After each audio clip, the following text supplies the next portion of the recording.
What's going on, everybody? How are you? Welcome into the City Biz podcast. I'm Rocco DiSangro. I am a business development manager at MEA, the Mid-Atlantic Employment Association in King of Prussia. And joining me on this great episode today is Jonathon Rondeau. He is the CEO and president of Fello, a great organization doing some fantastic things. Jonathon, it's great to see you here, and it's been great to be able to just know you and get to know you and Fello and what you guys are really all about. But for our audience right now, just tell us a little bit about yourself, your background, and for the people that don't know you, how your career path led you to Fello and down this road. Sure. Thank you for having me, and really exciting to be here around that. So for those of you who don't know, Fello was founded on the foundation of creating equity and inclusion for people with disabilities. And that's what we do each and every day in the communities we serve all across Maryland. So I've been here at Fello for about 8 years, but my journey working with people with disabilities started when I was 15. I started working at a summer camp for kids and adults with disabilities. What I thought would be one summer was a transformational experience. At 15, I didn't call it that, but I just really loved what I was doing. And what I really enjoyed about it was I was working with adult campers my first 2 weeks who hadn't experienced choice. And I don't mean necessarily choice in activities at a summer camp, but choice in what do you want to do today? Do you want seconds in the dining hall, right? Would you want water or do you want bug juice, right? Those types of things. And at 15, to have had so much choice in my life and everyday decisions, and to see them experience that for the first time was sort of just something that was life-changing, and sort of led me to the career and trajectory that I'm on today around how do we create opportunities for people with disabilities. It's incredible what you're doing, Jonathon. I really can't say it enough. And to hear your story and how you've been able to do this over the years, it's really, truly something special. As far as the rebrand goes, because I think that's how we got in touch for the first time.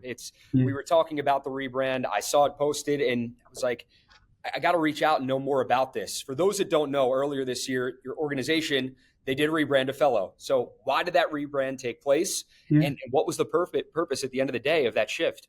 Yeah, so for a little over 63 years, we were known as the ARC Central Chesapeake Region. And then in May, we rebranded as Fello. But that journey of determining our rebranding really started about 5 or 6 years ago. We had about 20 years ago started providing services across the state of Maryland to help people with disabilities self-direct their lives. And what that means, instead of getting services through a provider, is that they get to hire their own staff and then determine how they want their services. And Fello provides the back office supports for that. Today, we support 3,200 people in that program. And so that piece, as well as wanting to expand our housing work and some of our other work, just made sense for us to reimagine who we are and go beyond a name and affiliation that required us to stay geographically focused and allowed us to have sort of more of a statewide approach and really just focus on our core mission, vision, and values. And I think one thing I'm really proud of is through that rebrand is our mission, vision, and values have stayed the same. We are exactly who we were 5 months ago, and we are only continuing to do that each and every day. And it's so important to have the mission, the values of any organization. And for you guys, it's really something that you guys really pride yourself on. And it's so great to see. As far as the services, Jonathon, talk with me a little bit more about that. Like, what services does Fello provide? How do they differ from some similar providers? And why are they so vital to people with disabilities? Like, what separates you guys? So first and foremost, people we support are the center of those services. But we acknowledge that people with disabilities live with families live in communities. And so we need to try and work and support and affect change in each one of those areas around that. And now ultimately, why we were founded was that people want to be fully included. People want to have the same opportunities. They want to live the life that they imagine for themselves. And so we do sort of 4 unique things. One is we provide services helping people live, work, and connect with their community. So that can look anywhere from supporting people to live as independently as possible 5 hours a week to 24 hours a day, and sort of everything in between. And our direct support professionals support them. We help people get and maintain employment. We help people get involved in the community through volunteering, working out, doing life pursuits. And we also do a whole host of services for children, youth, and their families around information referral, getting them connected to resources that they need. Our second area is self-direction, which I mentioned earlier, where we're supporting people with disabilities to have independence in determining how their services look and hiring their staff. They're actually the employer of record, and we are just supporting all the work that needs to do around that. So processing their payroll, their accounts payable, making sure that they're compliant with the Medicaid waivers, that sort of thing. Our fourth area is behavioral health. Our behavioral health programs are specifically focused on providing support to people with intellectual and developmental disabilities who also might have a mental health diagnosis. Most people don't know that people with intellectual and developmental disabilities, about 60% of them across the country, have mental health issues. But most behavioral health providers don't have specialized training to support people with intellectual and developmental disabilities with their therapy and other related services. And so in 2020, we created that program, and we have 3 clinics today supporting people with that. And our last area that is housing. And our housing work started about 17 years ago with an idea as an independent group, started 17 years ago with the focus on how do we create housing that is inclusive, meaning that it's just not housing for people with disabilities, but that it reflects the communities and diversity that we want in communities. So Fello Communities focuses on accessible, inclusive, equitable housing. So our housing developments include market rate units that are affordable, and units that are specifically designed for people with disabilities. We manage about 100 units today and have almost 200 units in development in sort of the central Maryland, midshore region of the Eastern Shore. Jonathon, the last sentence you just provided me with is something I want to piggyback off of, and that's equity, among other things. Mm-hmm. We'll obviously get to those over the course of this interview. With equity, can you just elaborate on why equity and access is so important for people with disabilities?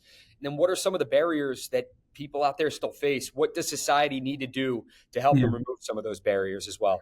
So I think as you think about the evolution, so when Fello was founded in the 1960s, kids with disabilities didn't necessarily have a right to a free and appropriate education that was appropriate to their level of the need. Pediatricians were still telling parents to send their kids to institutions. The state of Maryland still operated a number of institutions across the state, right? So we were a very different society. And over the last almost 65 years, a lot has changed. Laws have been passed. Just the way that we all sort of accept and include people with disabilities in our everyday life, whether that is in the workforce, whether that's in our own homes, our own relationships that we have, has been great. However, it is not equal for everyone, and everyone doesn't have that same access. And so Fello is really looking at how do we support people, right, and help them be included? How do we look at, not everything is necessarily equal, but what are the supports that someone needs so they can be fully included, so they can get a job, so they can live independently, so that they can really have the life that they want for themselves, which at the end of the day is really a human right? Everyone should be able to live the life that they imagine for themselves. And most people, whether you have a disability or not, are not imagining things that are unrealistic, right? You want to live in a safe home. You want to live in a community that you feel connected and that you belong to. You want to do something meaningful each and every day that usually relates to work. You want to be able to afford to do the things that you want to do, right? That's sort of what everyone wants out of life, and that's what we're focused on for people with disabilities. On the housing side specifically, Jonathon, Fello does create inclusive, affordable, and accessible communities where people can choose how and where they live. Mm-hmm. That's incredible. And the people out there listening, this is what this organization does, and they do it so well. I want you to talk bigger picture about why this is so vital and how Fello's approach, it combats the growing housing crisis in our nation currently. Yeah. So housing was the first program that Fello had, because housing and safe and affordable housing and quality housing is the foundation of everyone's life, right? If you are housing unstable, whether you have a disability or not, you're going to have difficulty navigating everything else life throws at you. And so that has been our focus for people with disabilities. But one of the things that we realized 17 years ago is that if we're only focusing on housing for people with disabilities, we're not focusing on the work that we want to do around making sure people with disabilities are included, right, within their community, that their neighbors are not just people with disabilities, but people of all different walks of life around that. And so how do we do development in a way that is more inclusive and is more equitable in that way? And so that's really what Fellow Communities is focused on, right? The other unique component of our work is that we are not a traditional developer, and that we are not dependent on tax credits to make those projects work. Which means that we have a little bit more flexibility. We are able to sort of work with varying levels of both disability, both of people's socioeconomic status and sort of level of affordability, but also being able to work with people who can pay market rate rent, so that those help subsidize those other units, to really think about how can these communities be long-term viable in our community. Let's talk about the behavioral health side. Jonathon, Fello also works in the behavioral health space. What do you guys do that is so different from other mental health providers? Can you talk about the importance of that and the philosophy behind the terms person-centeredness and trauma-informed care? So I'll start with sort of person-centered, the definitions first, and then talk a little bit more about that. But so at the end of the day, person-centered is exactly what it means, right? How are we putting the person at the center of that? And so when you talk about that in a behavioral health context, it's what do they want to work on, right? What do they believe are their barriers that they're dealing with within their mental health that are preventing them from living out whatever version of themselves that they're trying to get to? So that's first and foremost. And that's no different than any sort of mental health program that you would go to, right? But it's just that level of attentionality, because oftentimes people with disabilities are sent to therapy because there's someone saying there's something wrong with them, right? And here it's what are you wanting? What are your goals? How do you want to navigate that? And then when you talk about trauma-informed, right, this is something, whether it's for people with disabilities or people without, right? We all have been through stuff in our life, right? And that impacts our day-to-day living. And so it's saying, acknowledging whatever those life challenges are. And if you're a person with an intellectual and developmental disability, you've had other challenges, right? You probably have been discriminated against. You haven't been fully included. You may not be have had access to everything that you want, right? And so we need to acknowledge that, right? And we need to not use that as a reason not to move forward, but to sort of know where people are, right? And support them on sort of getting through that and understanding that past trauma and moving forward. And so I think taking a holistic approach, using all of those components of person-centered, trauma-informed, but also our clinicians get specialized training when they're hired to work with people with intellectual and developmental disabilities. They already come as licensed therapists, right, to us, but most people who, through their training, don't get specialized training on how to work with people with intellectual and developmental disabilities. And so we mirror their credentials and their training that they come with the support that they need to be able to support all types of people with varying disabilities to be able to be successful in the behavioral health space. Jonathon, with success for the organization, I feel like not just from an organizational standpoint, but from a big picture standpoint, with success, everyone faces challenges at times. Like there's going to be bumps in the road. There's going to be roadblocks, some much bigger than others, but they are going to be there, and it's inevitable. For you guys, as you continue to grow in size and scale and to meet the need of people with disabilities in our region, our great region, what are some of those challenges that you guys face, and how do you overcome them?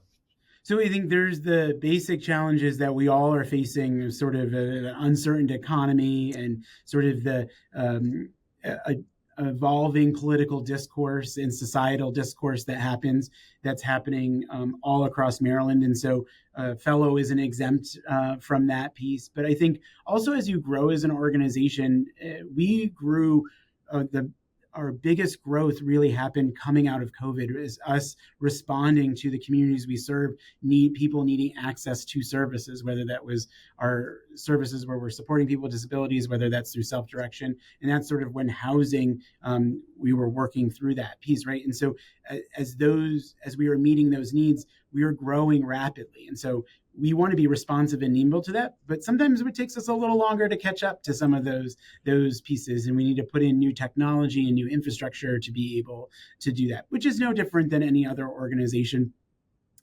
around that. I think the other challenge is that we have is sometimes is how do we best make sure that we're putting our limited resources in the right place to be able to meet all those needs. I think the people we serve and the communities we serve oftentimes have greater needs than we can always focus on. So how do we partner? How do we work with other organizations and other leaders to help meet those needs? Jonathon, let's talk about the future. I'm not talking about tomorrow or next week. I'm talking about the next 5 years. It's going to be a bit of a loaded question, but I'm sure you're used to these at times. Yeah.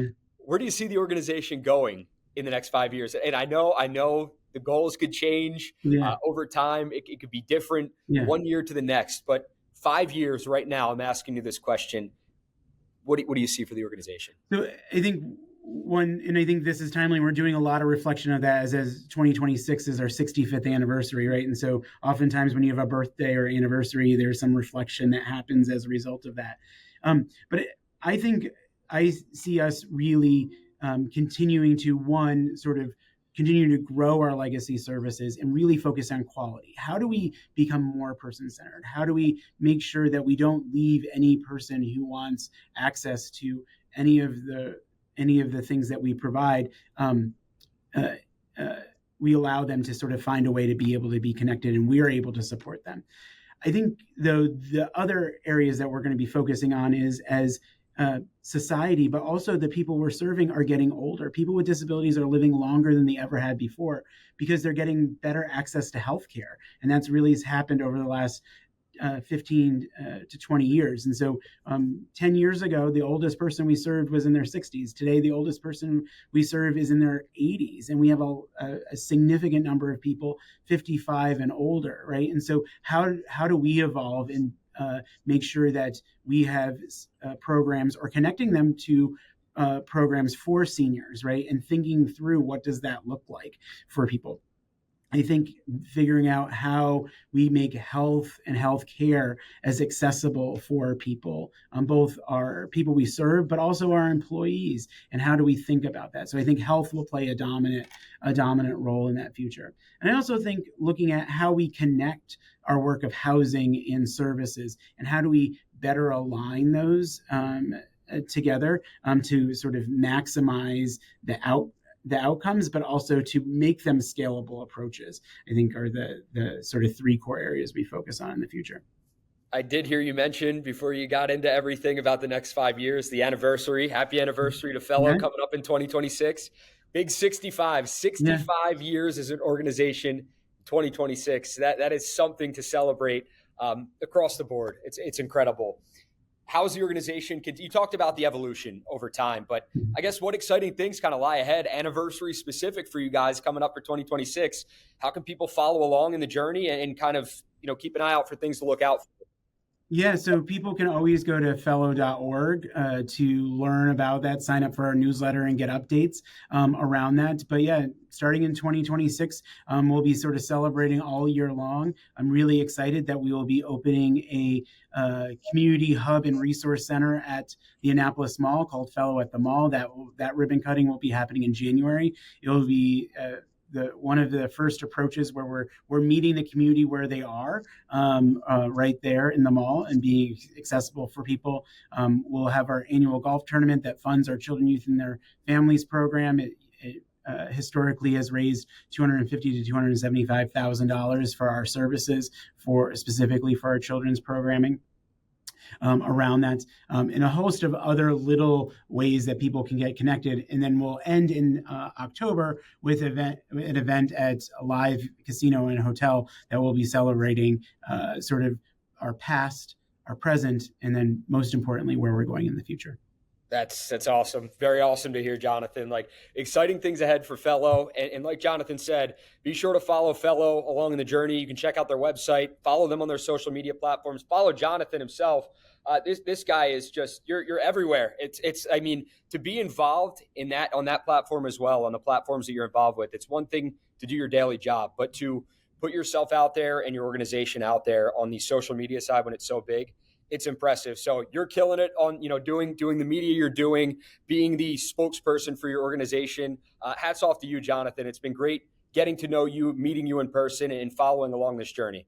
Really appreciate it. Thanks, Rocco. Absolutely. Thank you to City Biz audience for checking out this new episode of the City Biz podcast. For Jonathon Rondeau, the president and CEO of Fello, I'm Rocco DiSangro. We'll see you next time.